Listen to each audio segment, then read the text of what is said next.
열린 토론.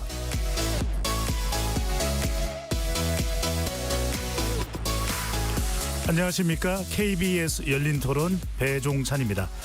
이재명 정부 출범 후 첫 한미정상회담이 오는 25일로 확정됐습니다.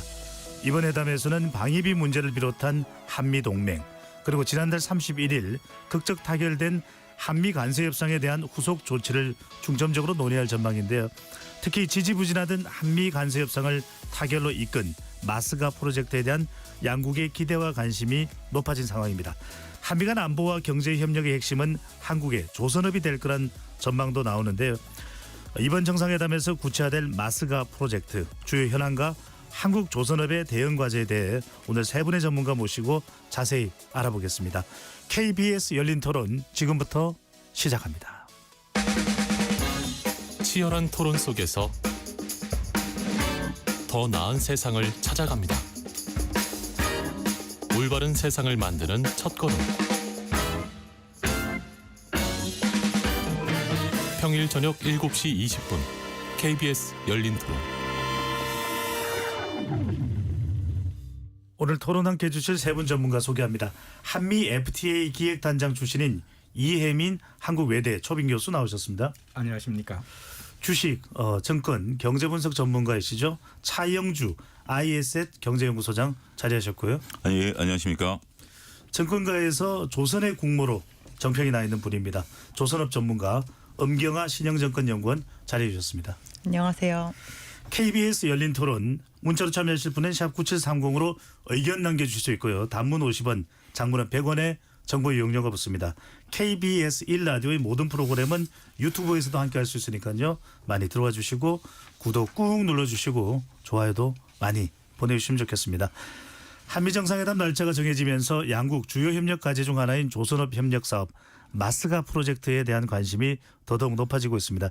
시민들은 마스가 프로젝트에 대해 어떤 생각을 가지고 계신지 먼저 듣고 오겠습니다.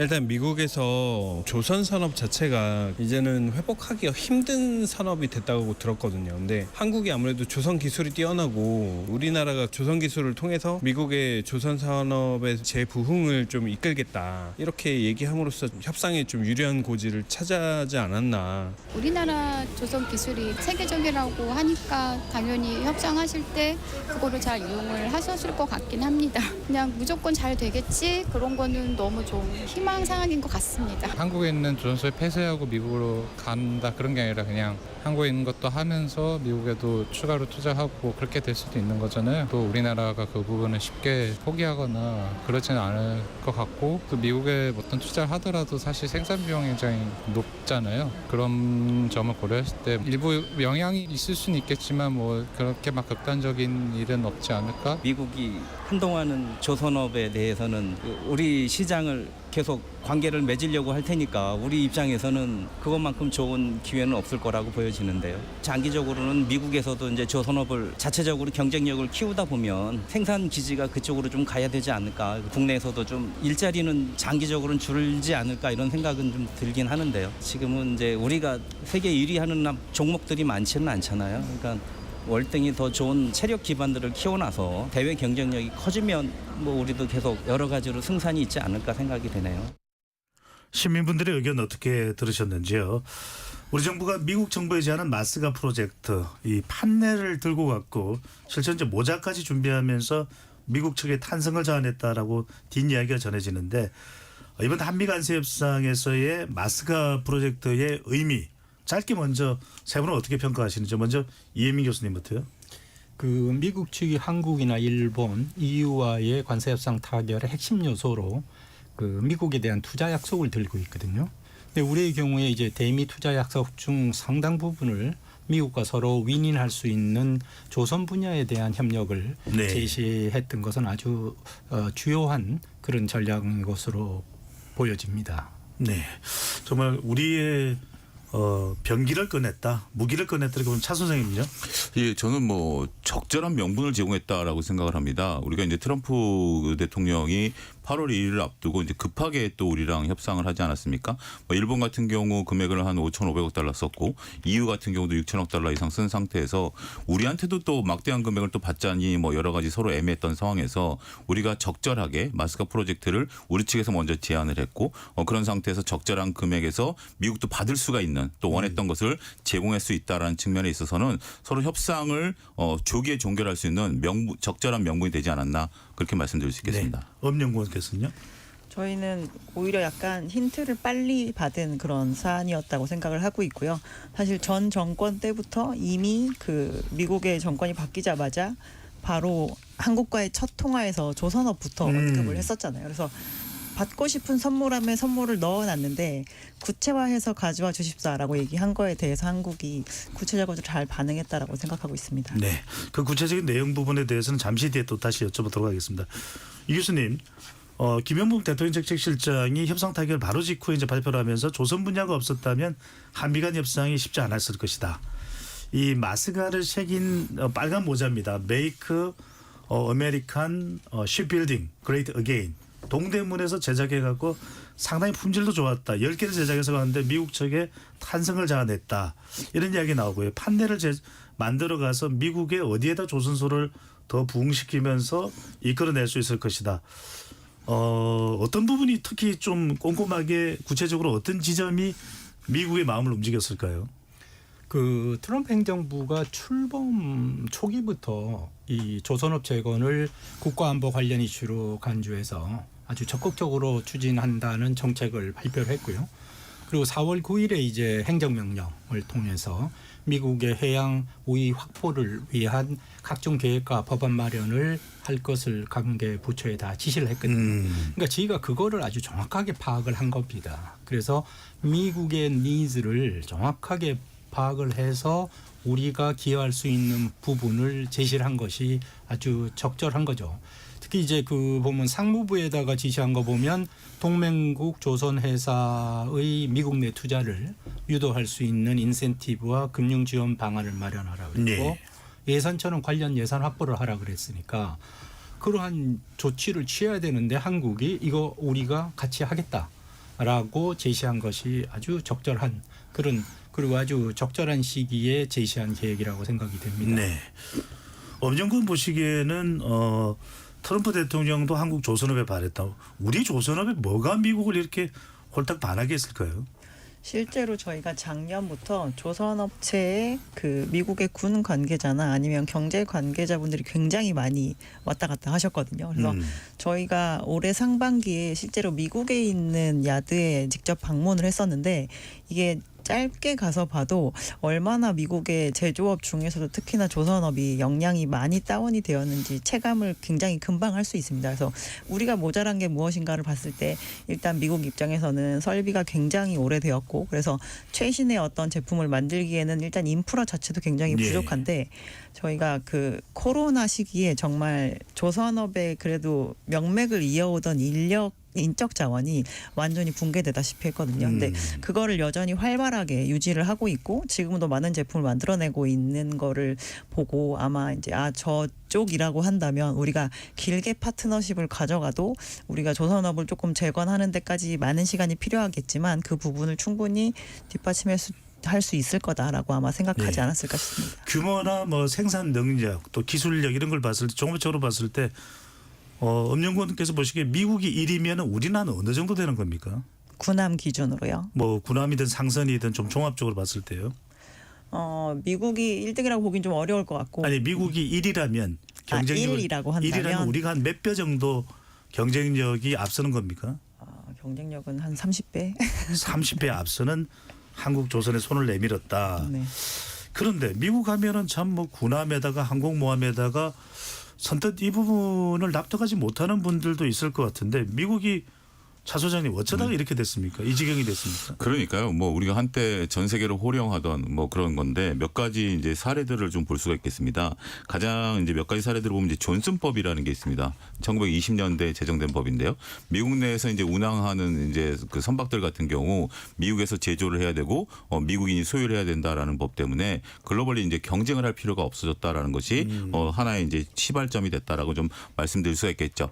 그리고 이제 60년대 70년대 이제 일본과 한국을 필두로 해서 아시아 국가들의 기술 경쟁력들 이제 이게 아무래도 인건비가 이제 그때 당시에 노동집약적인 산업이기 때문에 상당히 이제 인건비 싸움이 시작이 됐기 때문에 이제 선박 가격이라는 것은 국제 가격이 형성되는 거 아니겠습니까? 그런데 이제 아시아 지역에서 이제 저임의 인건비로 배를 찍어내다 보니까 미국의 경쟁력이 상실이 됐죠.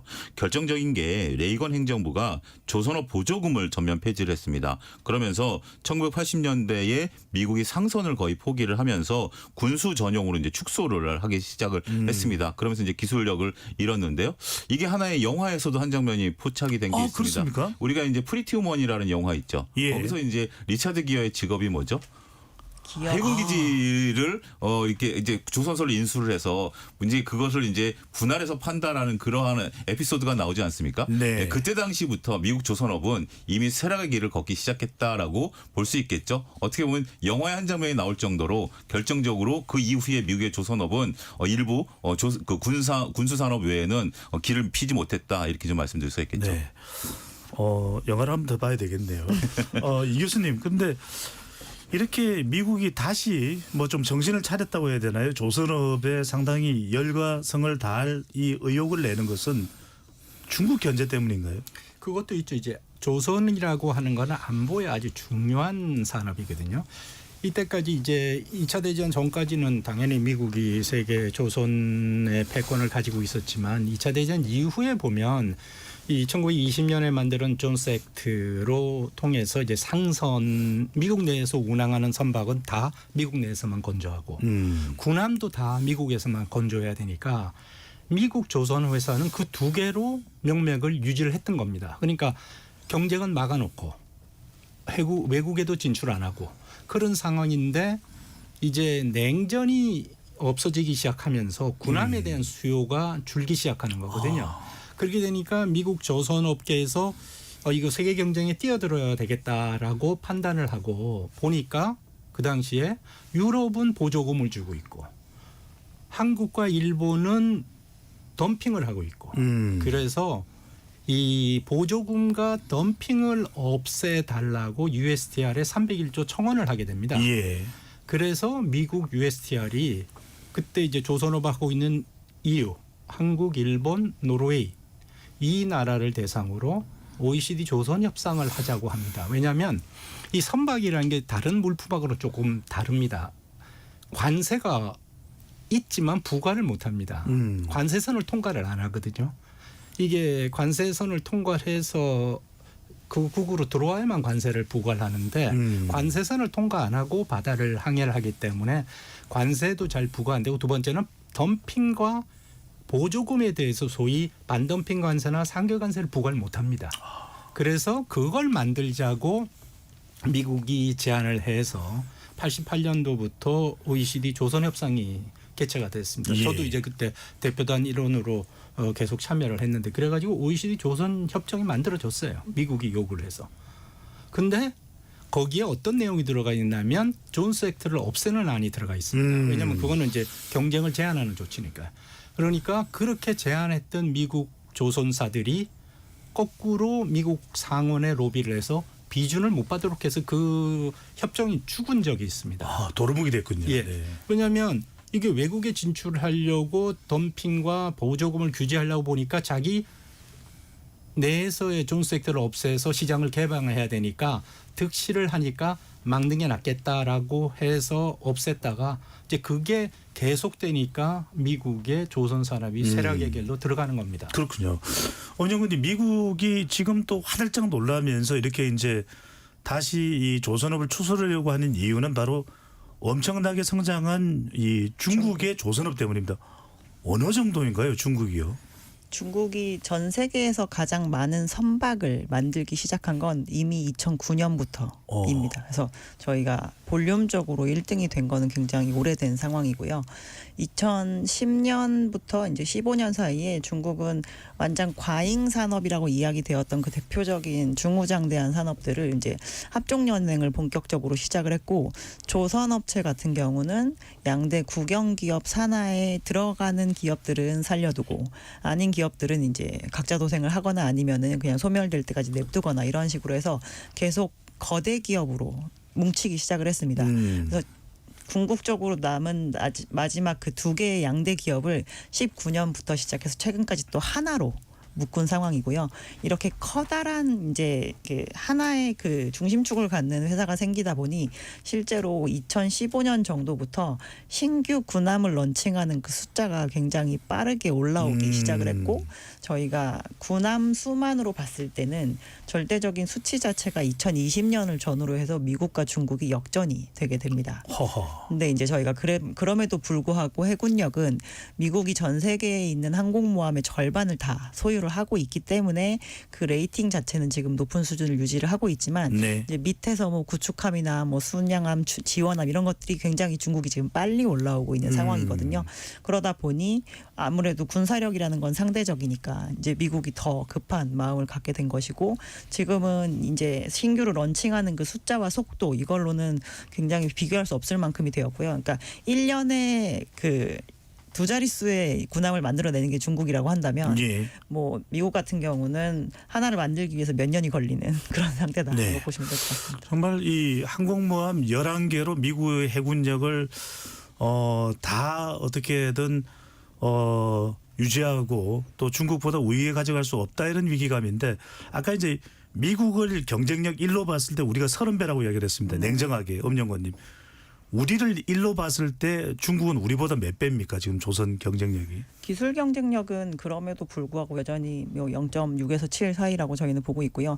볼륨적인 그 경쟁력은 지금 거의 2배 정도 된다고 봐야 될 것 같습니다. 그래도 미국 정도의 차이는 아닙니다. 이 군함에 있어서 미국하고 중국하고의 격차 계속 더 벌어지고 있다면서요, 차 선생님? 예, 그렇습니다. 25년 1월 기준으로 놓고 보면 군함을 제조할 수 있는 조선소 기준으로 놓고 보면 중국은 13개이고요. 미국은 7개입니다. 조선소 자체가 벌써 2배가 차이가 납니다. 그러다 보니까 대략적으로 엄영권님께서도 말씀하셨습니다만 미국과 중국이 지금 생산하는 속도가 한 230배 정도? 이렇게 보는 시각들이 있어요. 근데 이제 왜 미국이 이렇게 생산을 못하냐라고 보면 중국 대비해서 미국이 건조 비용이 한 3-4배 정도 됩니다. 인건비라든지. 그다음에 엔지니어들이 이제 고령화돼 있고 숙련공들이 지금 이제 고령화되고 있는 거고요. 그다음에 이제 상업용 조선소가 없다 보니까 숙련공들이 없어지는 거예요. 근데 중국은 반대로 상업용과 군용을 통합으로 운영합니다. 우리나라 같은 경우도 뭐 하나오션이라든지 현대중공업 같은 경우, 저도 이제 현대중공업은 가봤습니다. 다만 한쪽에서는 상선 만들고 한쪽에서는 군함 만들고 하지 않습니까? 어떻게 보면 이제 뭐 같이 통합이 되는 부분들도 있긴 하겠죠. 또 이제 중국 같은 경우 2004년서부터 전략적으로 해양산업 육성 정책을 표명을 했고, 국영조선소에 대해서 대규모 투자를 이제 하는 거죠. 그리고 이제 제가 알기로는 일부 국영기업 같은 경우는 중국 내에서만 그 이제 발주를 주도록 하는 그런 상업용 부분들이 이제 군수까지 이제 이어지는 기술 경쟁력이 있다 보니까 네. 현재로서는 우리가 이제 중국과 미국이 벌어지고 있는 거죠. 이름이 상당히 좀 특이한데요. 한자로 쓰면 이제 장난조선소입니다. 이 중국에 있는 조선소 하나가 미국에 있는 전체에서 나오고 있는 군함을 다 커버를 해버린답니다. 그러니까 이제 숫자로만 놓고 보면 13대 7인데 네. 조선소 하나가 미국 하나를 다 커버를 해버릴 정도니 그 규모가 어마어마하다라고 말씀드릴 수 있겠죠. 네. 군함 숫자도 중국이 시간이 지나면 지날수록 더 커진다고 봐야 되는데, 여하튼 중국이 위협은 하고 있지만 엄영권님, 지금 현재 시점에서의 우리 조선업의 위상, 전 세계적 위상 어느 정도입니까? 기술력이나 규모나 이런 것들로 봤을 때요. 군함과 관련된 쪽에서의 위상은 당연히 해군력이랑 비교를 해야 될 텐데요. 우리나라는 5위권에 있는 해군력을 보유하고 있는 나라입니다. 그리고 아까 말씀하신 대형 군함을 만드는 업체가 이제 일단 메이저 조선 업체로 두 군데가 있죠. 그 두 군데는 글로벌 순위상으로도 이미 탑3 안에 들어있는 조선소에 해당이 됩니다. 그거는 이제 상선의 영역까지 다 합쳐서 그런 거긴 하겠지만 저희가 수주잔고 기준으로 지금 1, 2, 3위가 우리나라 세계 업체에 해당이 되거든요. 이걸 그룹으로 따로 띄지 않고 개별 업체별로 발랐을 때 상위 업체는 지금 국내 업체들이 다 차지하고 있기 때문에 그 부분에서의 경쟁력은 당연히 이제 상위 클래스라고 볼 수가 있는 상태이고요. 우리나라의 내수 군함만 만든다고 하더라도 HD현대중공업과 하나오션이 1년에 뭐 적을 때는 한 3조 원 아니면 많을 때는 한 5조 원 정도의 방산 관련 특수선 네. 제조를 진행을 하고 있고 이뿐만 아니라 뭐 HJ중공업이나 SK오션플랜트 그리고 비상장 업체 중에서는 강남이라는 업체들이 이 밑에 이제 서브로 들어가는 그런 군 지원함 같은 것들을 만들고 있는 상황입니다. 그래서 국내 조선 역량은 일단 굉장히 숫자가 많이 없어졌거든요. 우리나라는 이 조선에서 플레이를 하는 그 조선소가 많이 없어졌지만 남아있는 업체들이 다 상위의 클래스를 하고 있는 상태이기 때문에 국내는 어떻게 보면은 구조조정이 굉장히 알차게 된 좀 그런 케이스다라고 볼 수 있을 것 같습니다. 네. 이 교수님 그러면은 지금 지금 두 분 차 소장님 또 엄경화 연구원께서 설명하신 내용을 듣다 보면 우리는 굉장히 이 조선업 마스카 프로젝트 우리에겐 큰 또 미국의 선박 건조를 해서 돈을 벌 수 있는 기회다 생각할 수도 있을 것 같은데 미국은 이 안보 측면에서 접근하는 것이다 이런 생각이 더 강하게 듭니다. 우선 안보 조선이라는 게 안보와 직결되죠. 예. 해군력하고 관련되고 또 그 1920년에 만든 그 존스 액트라는 것 자체가 왜 만들었냐면 1차 세계 대전에 해보니까 상선이 전쟁 시에는 징발이 돼서 화물선으로 쓰이거든요. 그러니까 일정 규모의 상선을 유지를 해야 될 필요가 느낀 겁니다. 그래 1920년에 존스 액트를 만든 겁니다. 그렇게 됐는데 이제 대규모 이 소위 상선단이 수송선으로 변화하는 전쟁은 없었거든요. 지금 그러다 보니까 이제 계속 미국의 조선이 없어지는 그런 상황이 된 거죠. 네. 그래서 안보에서 좀 상황이 이제 달라진 것이 그런 이유가 될 수가 있는데 또 교수님. 또 하나는 이게 보면 이 세계 물동량의 80%가 해상 운송입니다. 그러니까 안보라는 측면도 있지만 두 번째 수출 수입을 할 때 필요한 선박을 보유해야 될 필요가 있거든요. 그리고 특히 미국이 지금 아주 중요하게 판매하고 있는 수출붐이 LNG거든요. 예. LNG인데 그 LNG를 운반할 수 있는 선박도 본국이 유지할 필요가 있거든요. 완전히 다른 나라의 선박에 의존하는 것은 안보상의 취약점이 또 있습니다. 그러니까 경제 안보 면에서 조선 산업은 굉장히 중요하죠. 네. 그 보면 세계 조선 역사를 보면 미국에서 유럽이 있다가 유럽에서 일본으로 가고 일본에서 한국으로 왔다가 한국에서 이제 중국으로 가는 시점이거든요. 그러니까 우리가 지금 엄영권님께서 말하셨지만 우리가 가지고 있는 경쟁력은 고부가 가치, 높은 기술의 선박에 대한 경쟁력과 우위를 가지고 있지만 소위 그 컨테이너선이나 벌크나 이런 이 낮은 수준의 선박은 이미 중국으로 다 넘어간 그런 상황이거든요. 방금 전에 굉장히 중요한 말씀해 주셨습니다. 아까 엄연구원께서 이야기하신 것을 다시 한 번 더 이야기해 드리면 중국과 우리의 조선업의 경쟁은 규모는 우리보다 2배다. 그다음에 기술력은 중국이 우리를 바짝 쫓아와서 0.6에서 0.8까지는 왔다. 이렇게 이야기를 설명해 주시는데 중국이 아직 못 쫓아오는 분야가 바로 고부가 가치가 되는 거죠. 그렇습니다. 일단 뭐 우리가 기본적으로 만들 수 있는 뭐 벌크 교수님도 말씀하셨습니다만 벌크라든지 컨테이너 같은 경우는 어느 정도의 이제 후판 가공 능력만 있으면 이 부분은 충분히 누구든지 어느 정도 이제 가능한 부분들이 있는 거죠. 그렇지만 우리가 이제 만들 수 있는 부분들은 두 가지 부분들이다라는 부분들인 것 같아요. 하나는 우리가 이제 그 자원을 끌어올려서 이제 뭐 석유라든지 가스를 끌어올려서 거기서 이제 가공을 해서 운반하는 운반선이라든지 아니면 우리가 이제 연료 자체를 우리가 암모니아라든지 LPG를 사용하는 연료 선박이라든지 이런 부분들이 있는데 친환경 선박이다라는 부분들이죠. 이런 부분들이 두 가지로 나눌 수가 있는데 이게 이제 배 가격도 비싸고 힘들고 하는 거죠. 우리도 물론 시행착오를 몇 가지 겪은 적도 있습니다. 우리가 이제 뭐 엔진 같은 경우도 굉장히 우수한 능력을 갖고 있고 기존에도 우리가 엔진은 굉장히 우수한 능력을 갖고 있었거든요. 과거에 이제 우리가 일본을 따라잡을 때도 우리가 처음에 컨테이너선을 만들 때 일본 엔진을 갖다 썼다가 지금 이제 우리 같은 경우 일반 엔진 같은 경우는 중국의 배를 만들어도 컨테이너선을 만들어도 우리 이제 현대중공업이나 하나오션에서 이제 엔진이 들어가는 걸로 알고 있는데 이제 그 외에 이제 우리가 뭐 암모니아선이라든지 이런 것들에 대한 엔진을 발전시켰고 또 하나는 우리가 이제 뭐 석유를 시추를 한다라든지 뭐 천연가스를 시추한다라든지 이런 부분들에 대한 시행착오 이후에 그런 것들을 만들어내는 것은 중국은 아직 거기까지 기술력이 따라오지 못했거든요. 그런 부분들을 우리가 만들어내면서 충분히 기술 경쟁력에 따른 우리가 그 매출을 이뤄내고 있다 이렇게 좀 봐야 되겠죠. 네. 아직은 중국이 따라오지 못하는 우리만의 특화된 부분도 있고 그게 이제 알래스카 개발과 연동돼서 LNG선 이야기도 나오는 부분인데 엄영권님 마스크 프로젝트 이번에 우리 협상 내용을 보면 미국에 투자하기로 한 3,500억 달러 중에서 1,500달러가 이제 조선업 관련인데 어떤 내용입니까? 구체적으로 세부적으로 나눠본다면요. 그러고 나서 이제 그 다음에 나온 얘기상으로 미국과 관련된 조선은 이제 투자할 때 그 부분에 대해서 조성을 하는 것인데 사실 이게 어느 정도의 기간으로 어느 타겟으로 저희가 투자가 이루어지게 되는지에 대해서 아직 구체화된 바가 없긴 합니다. 근데 이제 직접적으로 투자하는 에쿼티보다는 대출과 보증이 대부분이 될 거다라고 얘기가 일단 나와 있는 상황이고요. 저희가 일반적으로 그냥 선박을 발주하거나 이럴 때도 저희가 금융적인 지원이 반드시 있어야 되고 RG라는 거를 발행하기도 하고 저희가 선박금융이 지원이 되어야 선박을 끝까지 만들어낼 수 있거든요.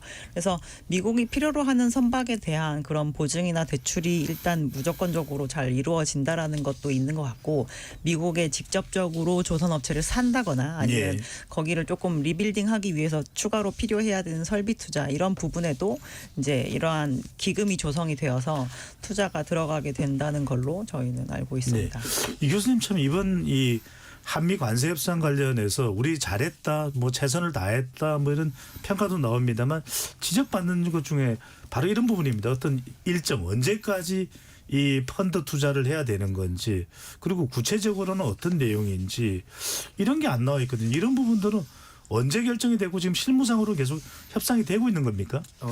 기본적으로 이제 투자와 관련된 게 제일 핵심이라고 그러지 않았습니까? 근데 투자와 관련해서 미국이 보면 이 선진국과 할 때는 다 집어넣었어요. 이제 그 관세 협상 타결한 걸 이렇게 보면 선진국은 투자, 미국 물품 구입, 시장 개방 이 형식으로 돼 있고 인도네시아나 베트남 등 개도국은 투자는 없고 물품 구입, 시장 개방 이런 형식으로 돼 있거든요. 그러니까 이제 그 발표하는데 한국도 그렇고 일본도 그렇고 지금 그 투자 중에 에퀴티 지분 투자 이거는 굉장히 적을 거라고 양쪽에서 다 그렇게 이야기를 했어요. 그리고 대부분이 융자 그다음에 융자 보증. 근데 저는 그게 미국도 그렇게 이해를 할까? 그건 불확실합니다. 그건 불확실하죠. 그리고 그래서 지금 이제 그것이 어떻게 구체화되는 것은 합의문이 나와 봐야 됩니다. 합의문에 미국은 보다 분명하게 할 겁니다. 그러니까 언제까지라고 안 돼 있지만 이해는 트럼프 재직 기간 중이라는 이해를 미국은 할 거예요. 이걸 뭐 10년, 20년 할 거라고 생각 안 할 거거든요. 근데 우리는 그게 그러면 트럼프 재직이면 3년인데 그 3,500억 불을 만들어낸다 3년 동안 그건 어려울 거예요. 그러니까 이 문제가 굉장히 논란이 될 겁니다. 그건 우리뿐만 아니라 일본도 지금 그렇습니다. 네, 참 중요한 부분이라는 판단이 들고요. 엄영근님, 이 어떻습니까? 지금 사실 우리 국민들 중에서 막 필리 연구소 하나오션 이게 오늘 듣는 분들은 개미 투자자분들도 상당히 큰 관심을 기울이고 어떤 기업들의 이름이 거론되는지 주목하실 텐데 하나오션이 이제 미국의 필리 조선소 바로 필라델피아에 있는 거 아니겠습니까? 네네. 트럼프 대통령 정치적 기반인 바로 그 지역인데 뭐가 제대로 된 조선소입니까? 아니면 하도 이름만 이야기하니까 좀 과장된 측면도 있는 겁니까? 그 현지에 지금 나름 그래도 만들고 있는 그 시장 규모가 어느 정도냐면요. 직접 가보셨죠? 예, 저희 네네. 5월 달에 가봤었는데 존스 액트 마켓은 정말 완전 별도의 시장입니다. 저희가 생각하고 있는 그런 일반적인 배가 돌아다니는 그런 상선 시장이 아니고 정말 미국의 연안의 항만을 왔다 갔다 하니까 뭐 예를 들어서 길게 다녀봤자 뭐 하와이 항만에서 본토까지 막 이런 거에 들어가는 선박들을 만드는 거거든요. 근데 그 회사가 20년 동안 한 30척 정도의 존스 액트 마켓 선박을 만들었습니다. 근데 그게 시장 점유율이 50%예요. 그러니까 저희가 얼마나 시장 규모가 적은지 바로 가늠이 되시잖아요. 근데 어쨌든 그 시장 안에서는 지금 굉장히 점유율이 높은 상선을 만드는 회사인데 문제는 한 척을 만들어내기까지도 굉장히 오래 걸리고 거의 100% 모든 선박들이 인도 지연되고 있습니다. 근데 그거는 그 필리 조선소뿐만 아니라 미국에 있는 전역에 있는 모든 조선소들이 다 인도 지연, 정비 지연 상태에 해당이 되거든요. 그래서 예. 저희가 실체가 있을까 싶어서 갔는데 존스 액트 마켓은 이런 정도 수준이고 거기서 어쨌든 만들고 있는 실체가 여기에서 무려 절반이나 만들어졌구나라는 걸 저희가 확인을 할 수가 있었고 그 사업장에서 뭐가 이렇게 늦어지게 만드는지 문제가 뭔지를 확실히 좀 파악할 수는 있겠더라고요. 왜냐하면 예. 진짜 인력이 많이 없거든요. 그래서 저희가 우리나라 사업장은 실제로 그 코로나 시기에 저희는 백신 열심히 맞아가면서 작업장에서 많이 작업을 하지 않았습니까? 근데 미국은 그러면 그냥 도망가시더라고요. 그래가지고 저희가 제조 역량을 꾸준하게 갖추고 있는 인력의 수가 예. 급격하게 줄어들어서 그 사업장이 가지고 있는 이제 본질적인 가치가 굉장히 떨어진 측면이 있거든요. 그래서 예. 이러한 부분을 한국의 이 숙련된 숙련공과 그리고 막 현지에 이제 데리고 와서 훈련을 시켜서 다시 내보내는 한이 있다고 하더라도 가장 우리가 빨리 도움을 줄 수 있는 그리고 어떻게 해야 생산성을 향상시킬 수 있는지에 대한 부분을 먼저 좀 수혈을 하겠다라고 하는 그런 의지를 네. 가지고 있고요. 네. 그리고 요번에 이제 좀 특이하게 하나 그룹만 할 수 있었던 케이스 중에 하나가 하나오션이 미국 법인으로 하나 쉬핑을 가지고 있습니다. 오. 그래서 해운사이고요. 그 하나 쉬핑이 필라델피아에 있는 필리 조선소에게 LNG 캐리어를 발주합니다. 근데 거기서 제조가 안 되니까 이 필리 조선소가 하나오션에게 하청을 줍니다. 그래서 실질적인 제조는 거제도에서 이루어지고 미국 해운사가 미국 조선소한테 발주한 케이스인 거잖아요. 그래서 미국에서 만든 LNG 캐리어가 이제 만들어질 예정입니다. 네. 자, 지금 이런 상황들이 계속해서 노출될 수밖에 없습니다. 그러면 한국 기업이 얻는 건 뭔가? 왜냐하면 방금 전에 엄영권님께서 말씀하셨던 대로 하나 시스템이 미국의 필립 조선소 운영을 관여하는데 지금 인력 운영하는 것도 그렇고 계속 뭐 적자 운영이라는 얘기하는데 이 교수님 그래서 지금 차 소장님께도 여쭤볼 텐데 지금 계속 이 법 관련된 부분이 바뀌어야 됩니다. 우리한테 굉장히 우호적으로 그 과정도 이 확실하게 기대를 좀 할 수 있는 겁니까? 그건 바뀌어야 됩니다. 그거 안 바뀌면 할 수가 없죠. 존스 액트에 대해서 그걸 개정을 해야 되고요. 그다음에 이제 군함의 경우는 별도의 법이 있고 또 매년 국방예산법에서도 그걸 규정을 합니다. 이 국방예산에서 지출되는 예산을 갖고 외국에서 군함을 건조할 수 없다라는 조항이 네. 들어가거든요. 그러니까 그런 조항들이 다 바뀌어야 됩니다. 그 조항이 안 바뀌면 우리와 협력을 해서 선박 이 조선산업을 부흥할 수는 없습니다. 그래서 그건 미국 내에서 법적인 조치가 있을 겁니다. 네, 알겠습니다. 차 소장님 관련된 어떤 법이 고쳐져야 되는 거? 지금 보면은 네. 존스 액트라고 하는 것은 미국 내에서만 이제 선박을 만들 수 있다라는 것이 바뀌어야 된다는 거고.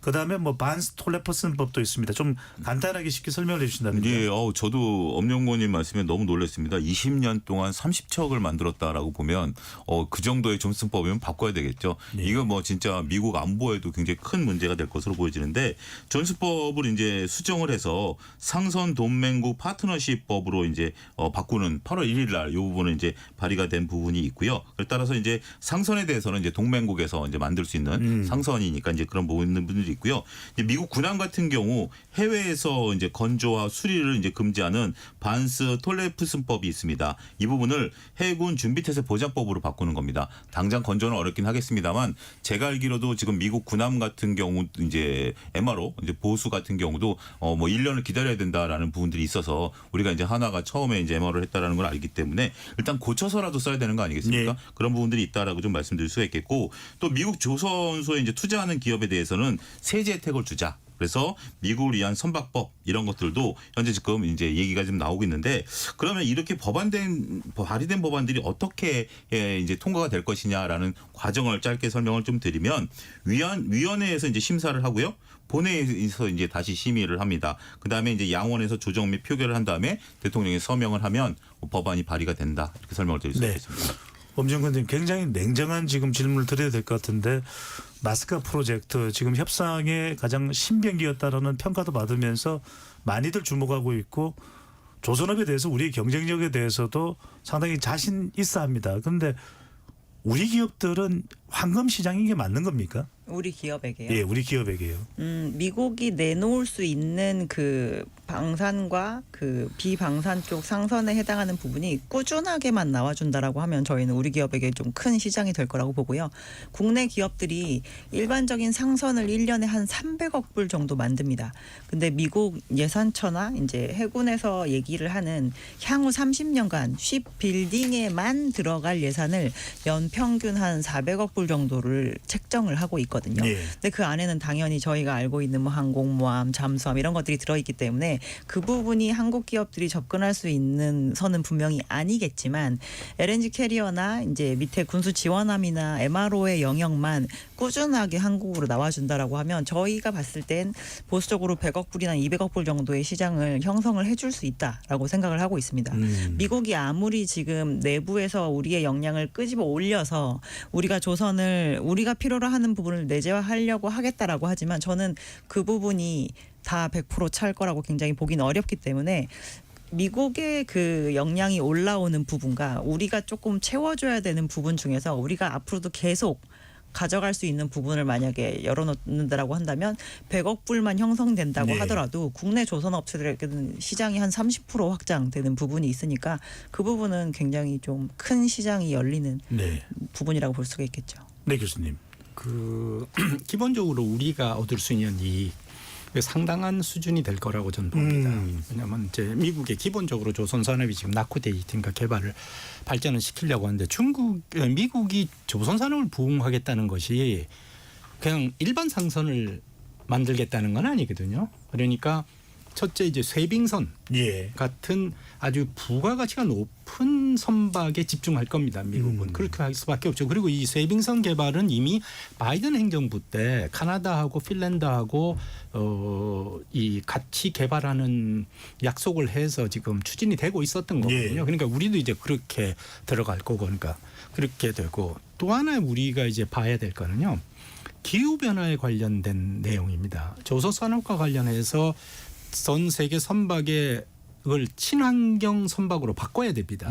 그게 지금 이제 국제 해사 기구라고 IMO가 적극적으로 지금 추진을 하고 있거든요. 2050년까지 선박으로 인한 탄소 배출을 제로로 만들겠다는 거거든요. 특히 이제 그 2027년까지 이 친화적인 환경 연료를 쓰지 않고 탄소를 배출하면 탄소세를 부과를 하거든요. 그렇게 되니까 노후된 선박을 다 지금 전 세계 노후된 선박이 다 친환경 선박으로 바꿔줘야 됩니다. 그래서 지금 미국이 조선 산업 자체는 여러 가지 사유로 낙후돼 있지만 예. AI나 다른 관련 기술들은 굉장히 높은 수준 아닙니까? 그래서 우리의 제조 능력과 미국의 그런 고도로 발전된 AI 등이 합쳐지면 굉장한 시너지 효과를 낼 겁니다. 네. 그리고 세 번째는 중국 조선 산업에 대한 견제입니다. 이미 미국 행정부가 4월 17일 날 중국 건조 선박에 미국 항구에 입항할 경우 입항세를 부과를 시켰거든요. 어허. 그게 이제 10월 17일부터 실제로 부과가 되는데 그게 매년 올라갑니다. 그러니까 지금 중국이 과잉 생산과 보조금을 통해서 한국 조선 산업에 대한 우위를 지금 따라오고 있는데 그거를 규제하는 효과가 상당히 클 겁니다. 네. 그리고 마지막으로 지금 이제 아시다시피 철강에 대해서 50% 관세가 부과되지 않습니까? 그렇습니다. 그럼 네. 한국이 조선에서 철강은 정말 중요한 후판이죠. 거죠. 네. 그거를 면제 또는 예외로 인정받을 수 있을 겁니다. 그런 이점이 우리한테는 있는데 네. 당연히 미국도 그걸 보고 있죠. 그러면 이게 적어도 밸런스가 맞춰져야 됩니다. 그러니까 미국이 요구하는 사항도 상당할 겁니다. 네. 차 선생님 아까 음영공께서 말씀을 하셨는데 미국의 조선소 사정이 워낙 안 좋거든요. 그렇죠. 독도 배가 들어갈 수 있는 도크도 작고 그렇죠. 그러면 우리 조선업이 원하는 거는 미국에서 이 배를 만든다는 거는 대형 선박을 만들기 힘들 것이다. 그러니까 한 80~90%는 우리가 만들고 네. 미국이 또 미국에서 생산한 걸 마지막 건 마무리는 거 원한다면 끌고 가서 그냥 마지막 한 10% 5%는 미국에서 끝을 내겠다라는 아이디어가 있는 걸로 알고 있는데 네. 그게 미국에서 받아들여질까요? 충분히 가능성이 있죠. 지금 이제 이 부분에 이제 블록으로 만드는 거죠. 우리가 이제 자동차 같은 경우 이제 CKD라 그래서 반제품을 이제 수출해서 현지에서 조립하는 형태죠. 우리 같은 경우도 이제 블록으로 만들어서 그것을 이제 미국에서 조립하는 형태. 지금 엄영훈 군도 말씀하셨다시피 숙련공들이 없다 보니까 우리가 기본적인 건 만들어서 거기서 이제 조립을 하게 되는 거고, 그다음에 예를 들어서 뭐 미국의 군함 같은 거 만들 때 우리가 뭐 기본적인 건 만들어서 보내고 내장재는 니네가 해라. 아무래도 예. 뭐 전자장비라든지 이런 것들이 있으니까 그런 것들을 제한을 하게 된다라면, 자, 미국 입장에서 한번 생각을 해보자고요. 미국이 한국을 제외하면 대안이 있나요 지금? 닦아놓고 얘기해서 없네요. 없죠. 지금 일본 같은 경우 인건비가 높고 중국을 제외하면 그런 부분들이 없다라는 부분들을 우리가 적절하게 파고 들어가야 된다라는 거죠.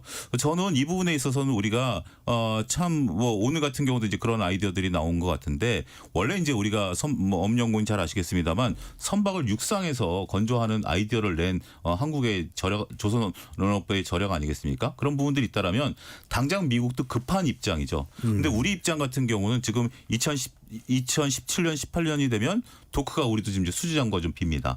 그런 것들에 대한 미국의 신규 수요, 앞서 말씀드린 100억 달러 이상의 예. 신규 수요가 들어오게 되면 우리 조선업의 부흥이 또 일어날 수 있는 부분, 어쨌든 서로가 윈윈을 바랄 수 있는 신규 수요가 들어올 수 있다라는 거, 그다음에 미국 측에서 우리가 충분히 기술력으로 그 대안을 제시해 줄 수 있다라는 측면에 있어서 보면 저는 서로 간에 윈윈할 수 있는 절호의 기회가 되지 않을까, 그렇게 말씀드리고 싶어요. 네. 엄영근님 의견은 어떻습니까? 지금 일단은 주력 3총사에 많은 관심이 모아지고 있습니다. HD 현대, 그다음에 하나오션, 또 삼성중공업인데 투자자분들도 많이 들으실 텐데 좀 이 기업들 외에 우리 조선업이 그래도 상당히 우상향할 수 있는 그런 기대감을 가진다면 또 어떤 관련 기업들에 좀 주목을 해볼 필요가 있을까요?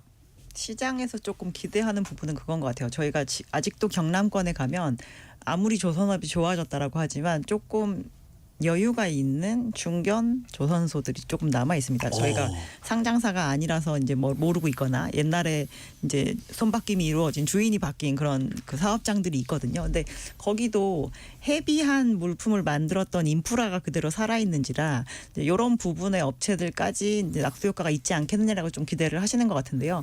저의 개인적인 생각은 지금 국내에 있는 그 2대 방산조선 업체들도 사실 특수선 사업 부문이 지금 100% 돌아가고 있지 않습니다. 그래서 미국에서 넘어오는 MRO 물량이나 뭐 이런 것들이 들어온다라고 하면 일단 내수를 하고 있는 부분에 미국의 물량이 아마 좀 첨부가 될 거라고 보고 있고요. 거기에서도 넘쳐날 정도로 만약에 물량이 더 많아진다라고 한다면 이제 요즘에 이제 얘기가 되고 있는 지금 현재 본업에 해당하는 물량으로 꽉 채우지 못한 중간 조선소 정도에 해당하는 업체들이 이제 조금 수혜를 받을 수 있을 텐데, 그래서 이제 한때 나왔던 얘기가 이 2대 조선소가 그러면 지금 약간 오너십도 불안정하고 지금 사업장도 굉장히 여유 있는 그런 사업장을 인수를 해서 미국 군함을 뭐 MRO를 하거나 이러는 거에 이제 이 사업장을 좀 활용하면 되지 않겠느냐라고 얘기가 나왔는데, 저희가 봤을 때 그거는 이미 확보되고 앞으로도 굉장히 보장된 물량이 있을 때는 그렇게까지 확장할 수 있겠지만 실제로 지금 국내 사업장의 그 특수선 조선사업부의 캐파가 그렇게 모자라지 않습니다.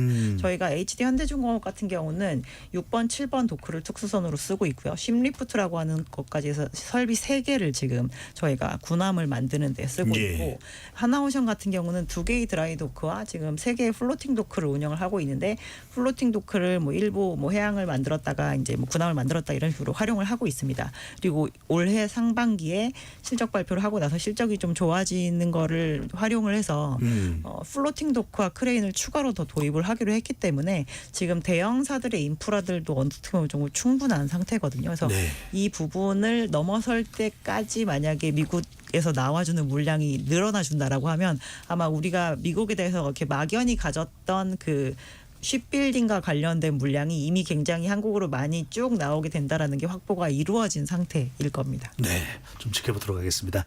잠시 참여 안내 로고 듣고 KBS 열린 토론 2부로 돌아오겠습니다.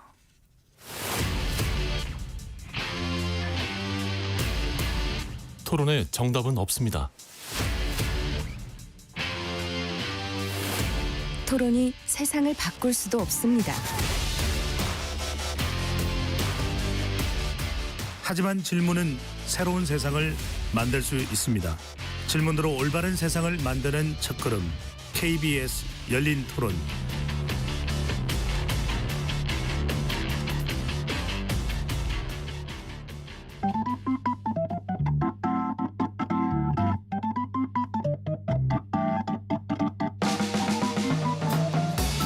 세상을 바꾸는 질문, 열린 토론이 시작합니다. KBS 열린 토론은 언제나 열려 있습니다. 단문 50원, 장문 100원의 유료 문자 샵 9730 그리고 KBS 어플리케이션 콩으로 여러분의 의견을 남겨주세요. KBS 열린 토론 2부 이어가겠습니다. 마스가 프로젝트의 내용과 한국조선업의 역할에 대해서 토론하고 있는데 스튜디오에 차영주 ISET 경제연구소장, 엄경아 신영정권연구원, 이혜민 한국외대 초빙교수 세 분과 함께하고 있습니다. 차 소장님, 예. 1,500달러라는 이제 마스크 프로젝트에 막대한 규모의 투자 성공할 경우에는 한미 양국의 뭐 더 윈윈이겠습니다만 실패할 경우에는 우리가 짊어져야 될 부담도 있을 겁니다. 투자 펀드 성격이 좀 애매한데 이걸 좀 더 구체화되는 이유는 뭘까요? 예, 우리가 이제 조금 뭐 엄영권님도 앞서 언급하셨다시피 이게 지금 아직 구체화되어 있지는 않고 우리가 이제 지급 보증이라든지 뭐 이런 형태로 지금 되고 있는 거기 때문에 앞으로 이제 시간이 갈수록 이제 구체화되긴 하겠죠. 근데 어찌 됐던 우리가 이제 지급 보증 형태가 됐던 뭐 실질적으로 금액이 됐던 투자는 좀 해야 되겠죠. 근데 이제 사용처에 대한 부분들을 우리가 좀 고민을 해봐야 될 것으로 보여집니다. 일단 지금 당장 이제 미국 측과 우리 측에서 나오는 얘기들을 보면 일단 미국의 이제 숙련공들을 키워야 되는 비용들 지금 이제 하나 필리조선소도 이제 그런 쪽에 비용을 쏟아붓고 있는 걸로 알고 있는데요. 그다음에 이제 제조 기반을 이제 닦아야 되는 비용으로 이제 사용이 되겠죠. 뭔가 제조 기반이 있어야 뭔 것을 만들어내니까 그런 쪽에 일단 투자가 이루어져야 될 것으로 보여지고 공급망 이제 재구축에 대한 부분들이 있는데 이런 것들은 당장 어떤 기반에 대한 비용들 아니겠습니까? 예. 그런 상태에서 만약에 존스법이 뭐 의회 통과를 못 한다라든지 아니면 뭐 의회 복병들이 나타나게 돼서 이 프로젝트 자체가 이제 무산이 되게 된다라면 회수가 이제 난항을 겪게 된다라는 거죠. 차라리 우리가 이제 조선소를 인수한다라든지 우리가 조선소를 짓는다라고 하면 이 프로젝트가 그러니까 마스크 프로젝트가 무산이 된다 하더라도 우리가 뭐 기업이라는 것은 자생적으로 회생할 수 있는 거 아니겠습니까? 그렇지만 지금 우리가 뭐 필리조선소를 확대한다라든지 아니면 새로운 조선소를 뭐 현대중공업이 인수한다라든지 이런 내용이 아니라 기반을 닦는데 먼저 돈이 투여된 상태에서 어느 정도 법에 대한 것들이 답보가 안 된다라면 조금 뭔가 모호해질 수 있는 부분들도 우리가 차제에는 좀 챙겨야 될 부분들이 아니겠나 네. 이렇게 좀 말씀드릴 수 있겠습니다. 엄영군 보시기에는 또 이 관련된 전문가이신데 한미 정상회담에서 이 정상회담 테이블에 올라오든 아니면은 그냥 물밑 접촉을 하든 이 마스가 프로젝트에서 우리가 어떤 부분은 굉장히 좀 꼼꼼하게 우리의 이익을 위해서 챙겨야 될 필요가 있을까요? 어떤 내용일까요? 저는 현지에 직접적으로 투자하는 거에 대해서면 이제 만약에 투자로 인정하겠다 이렇게 되면 굉장히 좀 위험해질 수 있을 것 같고요. 저희가 봤을 때 지금 효율을 올리겠다라고 하는 그 미국의 사업장이 효율을 올려봤자 한국의 한 30% 수준까지밖에 못 올라올 것 같거든요.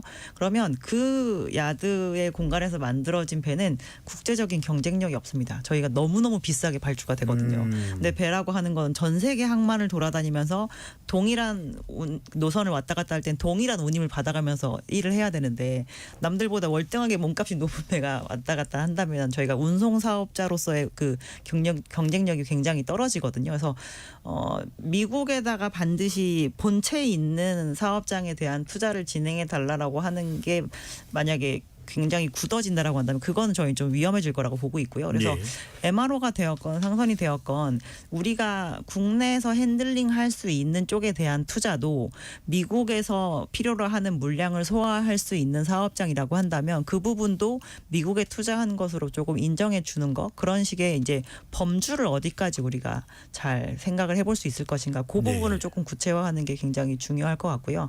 미국과 관련된 딜에 있어서 저희가 그래도 좀 다른 시장이랑 약간 다르다라고 느꼈던 것 중에 하나는 체인지 오더가 조금 용이한 편에 해당이 됩니다. 어떤 의미이신지요? 저희가 배는 무조건 처음 딱 계약했던 그 가격으로 만들어서 납품을 해야 되는 게 있는데 미국과 같은 경우는 이제 지금까지 내부적으로도 군함을 만들거나 아니면은 상선을 만들 때 계속 딜레이가 많이 돼서 그런지 추가적으로 어떠한 사유에 의해서 이렇게 정당한 사유에 의해서 만약에 비용이 더 든다라고 하면 그거를 추가로 그 요구를 했을 때 그 부분이 예산으로 다시 나오게 되는 그래서 만들고 있는 그 제조업체가 그렇게 중간중간 생기는 어떠한 변화로 인해서 굉장히 크게 손실을 입지 않을 수 있는 그런 방법론적인 방법이 있거든요. 그래서 그러한 부분도 적용이 될 수 있게끔 뭔가 미국과의 계약에 있어서 이제 옵션 조항 같은 거를 좀 구체화할 수 있다라고 한다면 저희는 투자했을 때 크게 차질이 없이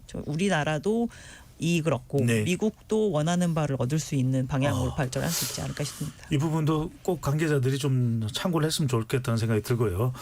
KBS 재난정보 알려드리고 바로 이어가겠습니다. 오늘 저녁 8시 기준 서울, 인천, 경기, 충남, 전남, 강원 지역의 산사태 위기경보 경계 단계가 발표됐습니다. 호로 산사태 위험이 높으니 산림과 인접한 주택에 머무르지 마시고 대피 명령이 있을 시 지정된 대피소로 즉시 대피하시기 바랍니다.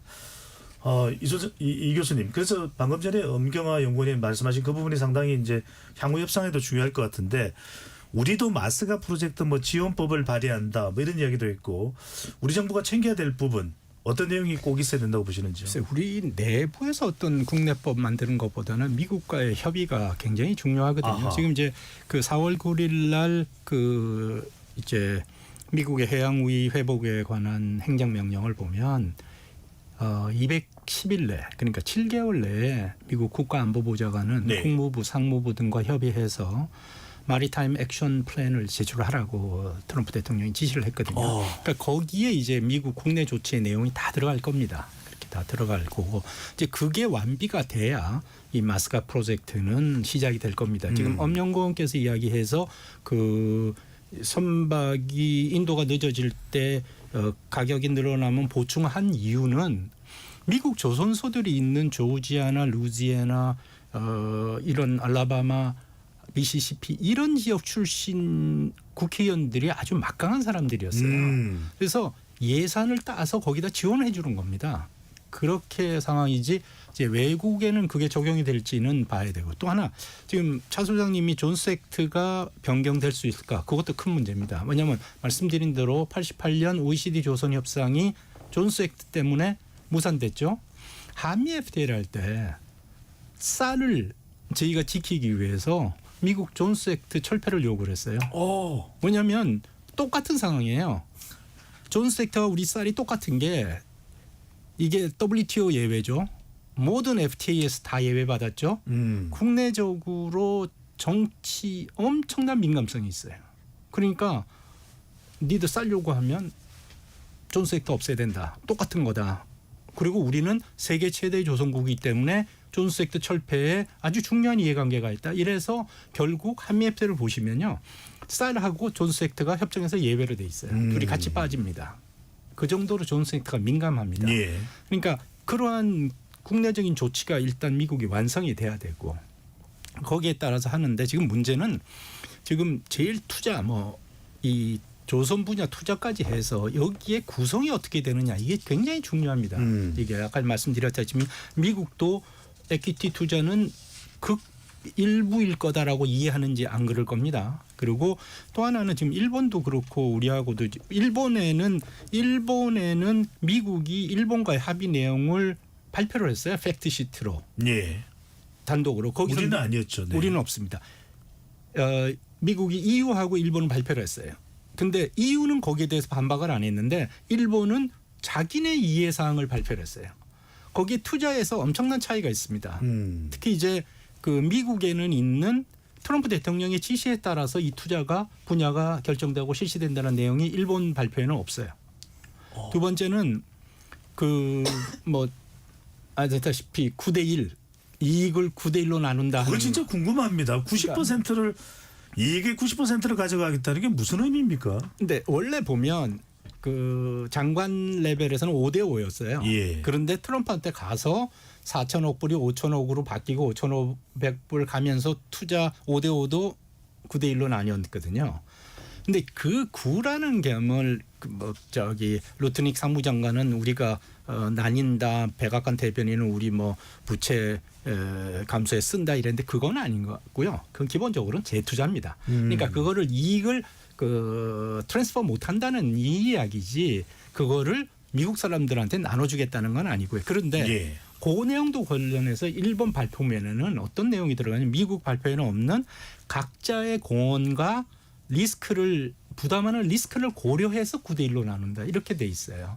그러니까 미국 일본 간도 마찬가지고 한국 미국 간에도 이 투자와 관련된 합의문 만드는데 상당한 어려움이 있을 것으로 예상이 됩니다. 네. 자, 차 선생님 이제 조선업으로 다시 좀 한번 집중을 해서 한 가지 사항을 더 좀 짚어봐야 될 것 같은데 국내 조선업계의 간판 기업 아까 이제 엄경화 연구원이 말씀해 주셔서 이 방산하는 두 기업이 하나오션과 HD 현대중공업입니다. 삼성중공업은 빠져 있습니다. 예. 자, 한국형 차기 구축함 사업 이른바 KDDX 사업이 지연되고 있다. 이건 무슨 일이 벌어진 겁니까? 예, 우리가 이제 꽤 오랜 시간인데요. 2030년까지 7조 8천억을 투자해서 6,000톤급 그러니까 이제 그렇게 큰 배는 아닙니다. 중형급인데 6척을 만드는 이제 국책 사업입니다. 예. 아무래도 이제 이지스함이기 때문에 이제 북한의 핵과 이제 미사일을 방지하겠다는 이게 2011년에 확정이 됐습니다. 2011년에 확정이 됐고 이에 따라서 이제 1단계 개념 설계라는 게 이제 흰 종이에 그림을 일단 개념을 그리는 거예요. 이걸 하나오션이 했습니다. 하나오션이 했고 그것을 바탕으로 해서 이 두 번째 이제 기본 설계를 이제 그 현대중공업이 했습니다. 근데 그 사이에 어떤 일이 있었냐면 정조대왕함이 이제 세 척을 현대중공업이 만드는데 이건 만톤급입니다. 만톤급을 하나 만들다 보니까 6,000톤급이 뒤로 좀 밀린 거죠. 그런 사이에 있어서 하나가 기본 설계 개념 설계한 것을 현대중공업이 이것을 좀 도용했다. 중간에 보안을 유출했다. 이런 것이 소송이 걸렸습니다. 그러면서 이제 어쨌든 개념 설계와 기본 설계가 끝났기 때문에 이제 배를 만들어야 되는 거 아니겠습니까? 두 회사가 이제 소송으로 맞붙었습니다. 현대중공업은 기본 설계를 한 다음에는 수의계약으로 보통 가는데 예. 하나 입장에서는 우리 보안을 유출했으니까 경쟁하자. 서로 이제 그렇게 돼버린 겁니다. 그런 상태에서 이게 서로 맞붙은 상태에서 정치권에서 해결을 못하다 보니까 이게 지금 아직까지 표류된 상태고 이러면 언제 이것이 나올지 모르는 정말 나와도 2011년에 기본 설계가 들어간 건데 2030년에 나와도 이게 지금 AI 시대에 과연 이지스함으로서 역할을 할 것인가 상당히 조금 안타까운 상황이다 이렇게 좀 말씀드리겠습니다. 엄영군님 마스가 프로젝트로 미국 군함까지 만들어줘야 되고 때 경우에 따라서는 핵 추진 잠수함 이야기까지도 나오고 있는데 우리가 KDDX 이야기를 지금 이 자리에서 하는 이유가 뭡니까? 국내 사업이 사실 좀 제대로 진행이 되어야 예. 우리나라도 해군력 그 보안 그 계획에 맞게 잘 진행을 해야 되는 문제인데 이게 굉장히 지금 오래 딜레이 되고 있거든요. 그래서 원래 6척을 추가해서 전체 18척의 구축함 체제를 갖추고 우리도 이렇게 원양을 왔다 갔다 하는 그 해군력을 키우는 게 장기적인 목표였었는데 그 부분이 계속 뒤로 밀리다 보니 저희도 지금 그래서 국내에 있는 그 특수선을 하고 있는 사업장의 가동률이 그렇게 높지 않습니다. 둘 다 특수선 사업부의 매출이 왜 이렇게까지 적게 나오지 싶을 정도로 이제 비어 있는데 그게 수많이 계획되어 있는 그 대형 군함과 관련된 스케줄이 자꾸 딜레이가 되다 보니까 저희도 어떻게 보면은 지금까지는 내수 위주로 진행을 했었기 때문에 그 대형사 두 군데가 넉넉고 약간 있어야 되는 부분도 있는 거죠. 그래서 이게 저희가 사실 방사청이 특수선을 민간 조선업체들 가동률 잘 돌아가라고 제때제때 적시에 발주해 주는 일은 당연히 없긴 하겠지만 이 프로젝트가 특히나 대형 프로젝트가 장기적으로 지연된다라고 하는 건 사업장들의 효율에 있어서도 그렇게 좋은 문제라고 볼 수는 없습니다. 삼성중공업이 방산을 안 하는 이유가 있습니까? 삼성중공업은 뭐 예전부터 일단 진행하지 않고 있었고요. 그 저희가 심지어 이 지상방산 쪽에 있던 것도 삼성테크인이 가지고 있는 걸 하나한테 넘기면서 그쪽에서도 손을 띈 상태잖아요. 그래서 삼성은 전체적으로 방산에서 굉장히 많이 발을 점점 지금까지 빼왔었고 그 대신 이제 조선 영역에서는 해양 플랜트에 조금 더 집중을 한 측면이 있습니다. 그래서 오히려 HD현대그룹에서도 얘기를 하는 게 해양 관련 엔지니어링 인력은 삼성중공업이 더 많습니다라고 인정을 하거든요. 그래서 이제 각각의 기업들이 모든 조선 영역에 다 발을 걸쳐 놓는 것도 어떻게 보면 리스크를 해지할 수 있는 방법 중에 하나이지만 선택과 집중을 하는 건데 사실 그 선택과 집중한 영역이 시장이 더 확장되는 국면이면 기업 입장에서는 굉장히 잘한 전략적인 선택이 되는 거고 네. 그렇지 않았을 때 이제 힘든 건데 지금은 아무래도 방산이 많이 부각이 되는 측면이 있어서 지금 삼성중공업이 전략적으로 그럼 조금 미스했나라는 생각을 시장에서는 할 수밖에 없는 거죠. 아하. 이 교수님 이 지점에서 이 생각은 안 해볼 수가 없습니다. 우리가 미국의 군함을 만든다, 또 미국의 상선을 만든다. 그걸 보고 있을 중국은 어떻게 생각할까요? 지금 이 미국의 그 말씀드렸던 행정명령에 보면 그 미국의 중국에 대한 조선 정책의 관련국, 동맹국, 파트너국들이 협조하도록 요청한다는 내용도 들어가 있습니다. 그래서 이제 이 조선 문제는 당연히 중국에서 반발하게 나올 거고. 그러니까 이제 미국이 무기를 만들어 주는 거니까요. 만들어 주기도 하지만 중국 조선 산업을 규제를 하지 않습니까? 말씀 입항세를 부과하고. 그리고 중국뿐만 아니라 EU도 유럽 조선소도 상당히 긴장할 거라고 저는 봅니다. 왜냐하면 이 지금 세계 그 조선 시장에서 한국이 진출하지 못하고 있는 선박이 있거든요. 그게 뭐냐면 크루즈예요. 가장 부가가치가 높은 게 크루즈예요. 예. 근데 크루즈는 3분의 2가 디자인이에요. 그다음에 내부 장식이고. 그러니까 유럽 회사들이 완전히 독점을 하고 있습니다. 한국 조선소가 이 조선 산업에서 크루즈에 진출을 하려고 하는데 수주 실적이 전혀 없기 때문에 아예 비딩에 참여를 못 하거든요.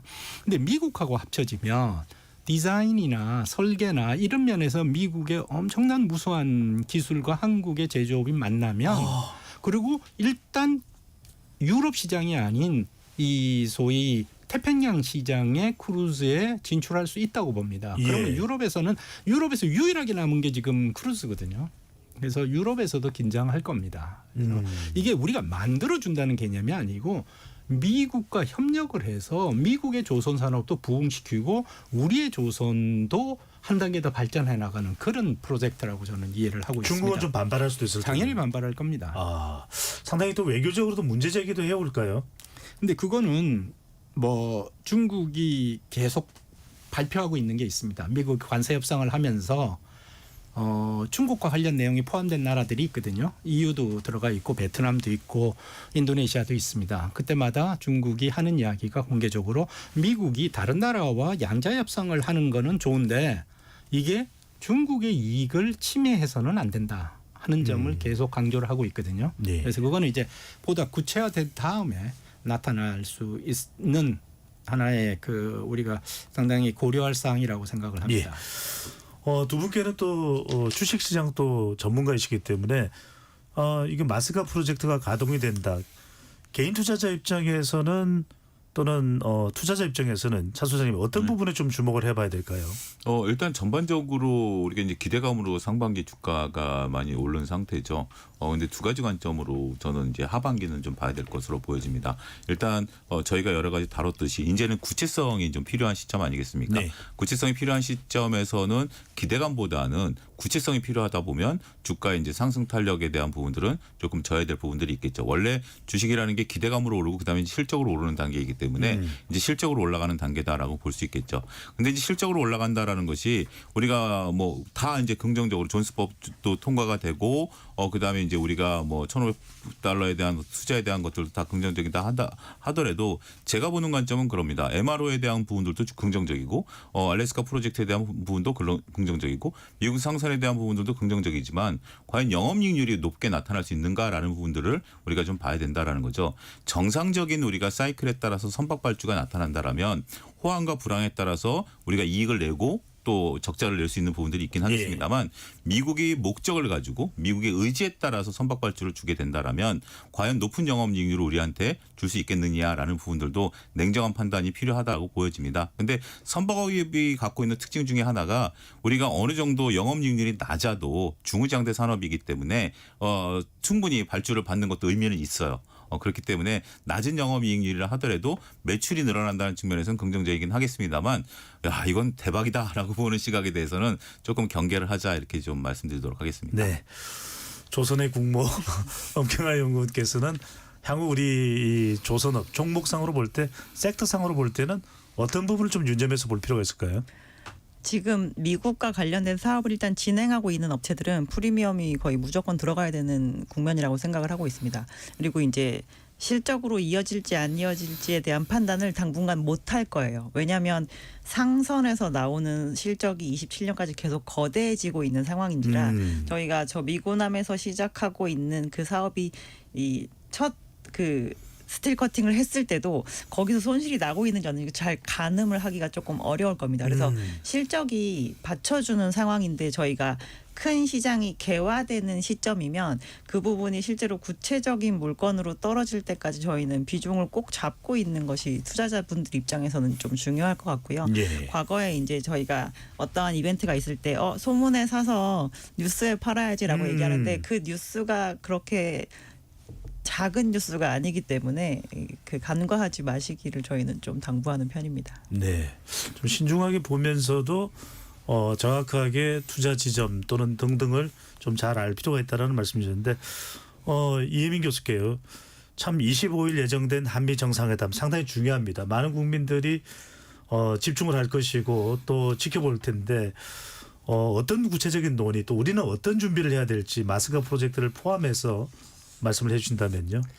지금 이게 아주 어려운 회의가 될 겁니다. 왜냐하면 지금 이제 7월 30일 합의로 이제 1단계만 넘어갔거든요. 지금 2단계라고 하는 이제 공동 합의문 작성이 아직도 완료되지 않았거든요. 아하. 그게 정상회담까지는 완료가 돼야 될 겁니다. 그래서 지금 저희가 논의한 불확실한 내용을 클래리파이를 해야 되고요. 세 번째 단계는 이행입니다.